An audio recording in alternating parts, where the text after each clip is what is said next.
marilah kita jaga protokol kesehatan. Sebelum masuk materi, Ibu akan menyampaikan tujuan pembelajaran kita hari ini. Yang pertama adalah mengetahui dan menjelaskan organ-organ pencernaan pada hewan beserta fungsinya.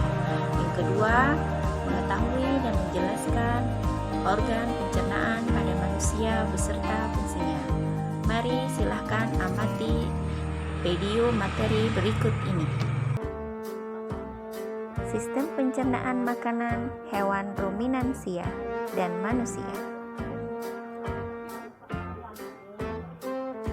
Sistem pencernaan makanan hewan ruminansia.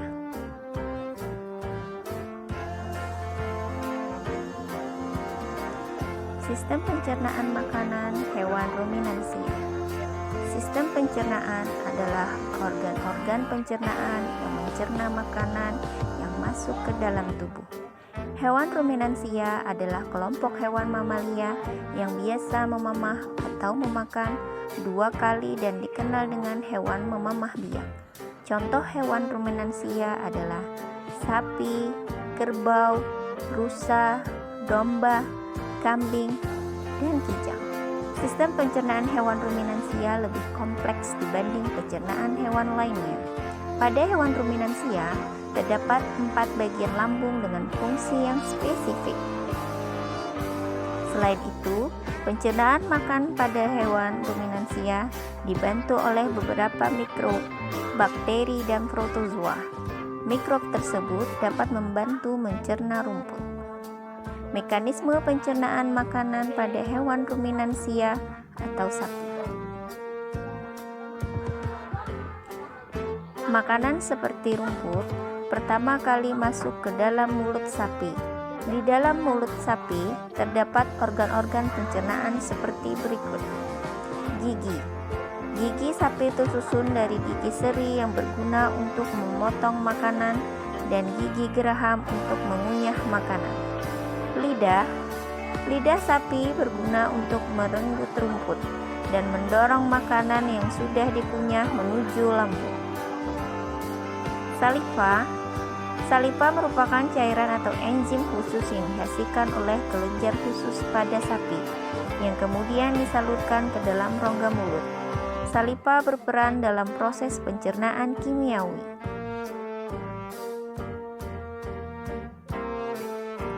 Pencernaan makanan pada hewan ruminansia terdapat beberapa perut, retikulum, abomasum, omasum, dan rumen. Bagian-bagian dari lambung sapi. Rumen atau perut besar. Terjadinya pencernaan dengan bantuan mikroba. Di sini makanan dicerna hingga menjadi bubur dengan gerakan mengaduk yang dilakukan oleh dinding rumen. Pada saat sapi beristirahat, makanan kembali ke mulut dan dikunyah kembali. Setelah dikunyah untuk yang kedua kalinya, makanan masuk ke retikulum atau perut jala. Retikulum atau perut jala. Di dalam retikulum, makanan kembali mengalami proses fermentasi dengan bantuan bakteri anaerob dan protozoa.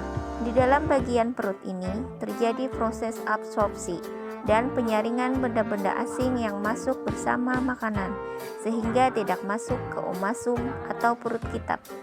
Omasum atau perut kitab. Di dalam omasum, makanan dicerna dengan bantuan enzim pencernaan. Selanjutnya makanan masuk ke abomasum. Abomasum atau perut masam. Perut bagian inilah yang sebenarnya disebut dengan lambung. Di sini makanan dicerna dengan bantuan enzim pencernaan, pepsin yang dihasilkan oleh abomasum. Setelah melewati seluruh proses pencernaan makanan di dalam abomasum, makanan bergerak menuju usus halus.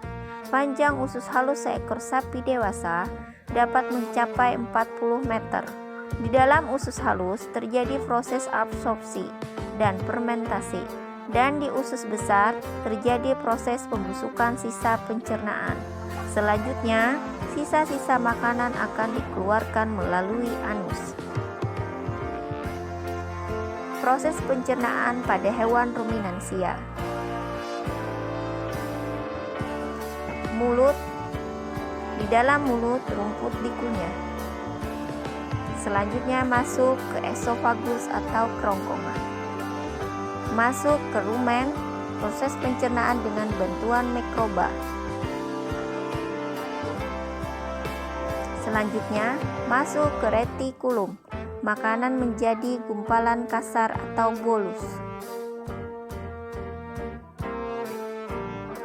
Mulut. Makanan didorong kembali ke mulut untuk dikunyah kedua kalinya hingga teksturnya lebih halus. Omasum. Proses penghalusan makanan secara kimiawi yang dibantu kelenjar enzim dan mengurangi kadar air.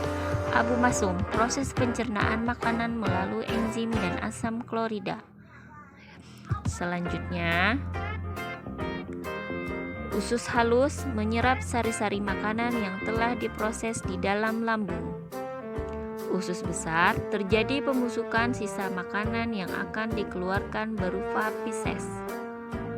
Selanjutnya, sisa-sisa makanan akan keluar melewati anus.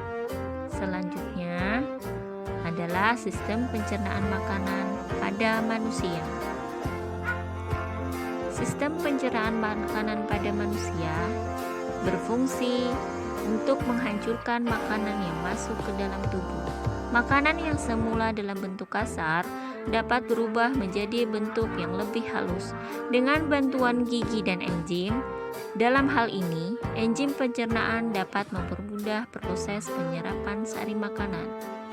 Selanjutnya, untuk membuang sisa-sisa makanan yang sudah tidak diperlukan tubuh.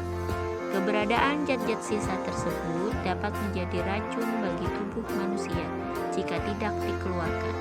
Mekanisme pencernaan pada manusia. Makanan masuk ke dalam mulut. Terjadi proses mengunyah makanan dengan menggunakan gigi. Proses menelan makanan di kerongkongan. Proses pemecahan makanan dari zat yang kompleks menjadi molekul-molekul yang lebih sederhana dengan bantuan enzim yang ada di lambung. Proses penyerapan sari-sari makanan yang terjadi di usus halus. Makanan yang tidak dicerna oleh organ usus halus maka akan menuju ke usus besar. Selanjutnya, proses pengeluaran sisa-sisa makanan yang sudah tidak diperlukan oleh tubuh melalui organ anus.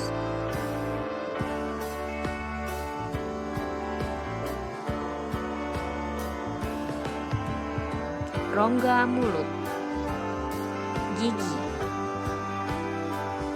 Gigi seri memotong, menggigit makanan. Gigi taring merobek makanan. Gigi geraham mengunyah dan menghaluskan makanan. Lidah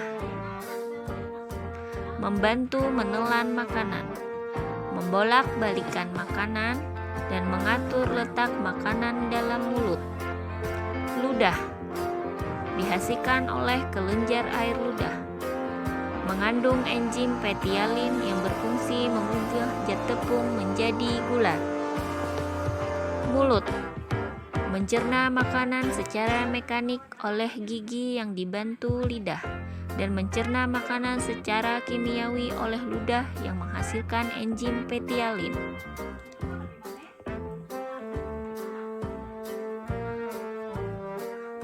Kerongkongan. Di kerongkongan terjadi gerak peristaltik, yaitu gerak memijit, meremas, dan mendorong makanan sampai ke lambung. Lambung. Fungsi lambung terjadi proses pemecahan makanan dari zat yang kompleks menjadi molekul yang sederhana dengan bantuan enzim. Enzim pada lambung yang pertama adalah enzim pepsin, berguna mengubah protein menjadi pepton. Asam klorida mengasamkan makanan dan membunuh kuman. Yang ketiga, enzim renin menggumpalkan protein susu.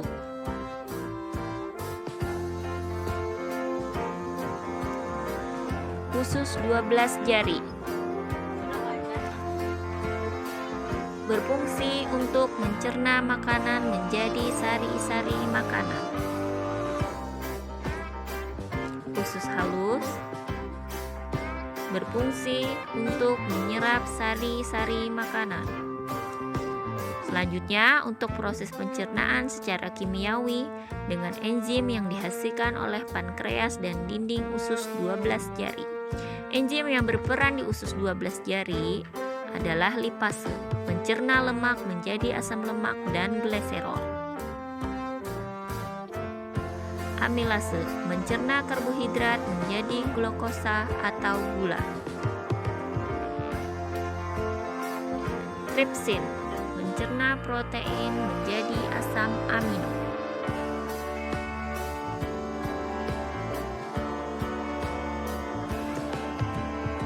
Usus besar dimulai dari usus buntu dan diakhiri di anus. Terdapat bakteri pembusuk yaitu Escherichia coli, berfungsi menyerap air dan garam-garam mineral. Rektum dan anus. Rektum berfungsi untuk tempat menyimpan feses sementara sebelum dikeluarkan. Anus merupakan lubang pembuangan kotoran atau lubang pengeluaran sisa-sisa makanan. Pembelajaran hari ini pada materi organ-organ pencernaan hewan dan manusia beserta fungsinya. Sebelum pembelajaran diakhiri, Ibu akan menyimpulkan pembelajaran kita hari ini. Yang pertama adalah organ pencernaan pada hewan yang dicontohkan adalah organ pencernaan sapi. Organ pencernaan yang dimiliki sapi adalah dimulai dari mulut, masuk ke kerongkongan, masuk ke rumen, ke retikulum, umasum, albumasum, usus halus, usus besar, dan anus. Sedangkan sistem pencernaan pada manusia adalah dimulai dari rongga mulut. Di dalam rongga mulut terdapat gigi, lidah, dan air ludah. Selanjutnya makanan masuk ke dalam kerongkongan, lambung, usus halus, usus besar, rektum, dan anus. Demikianlah pembelajaran hari ini. Semoga materi hari ini bisa dimengerti dan dipahami. Assalamualaikum.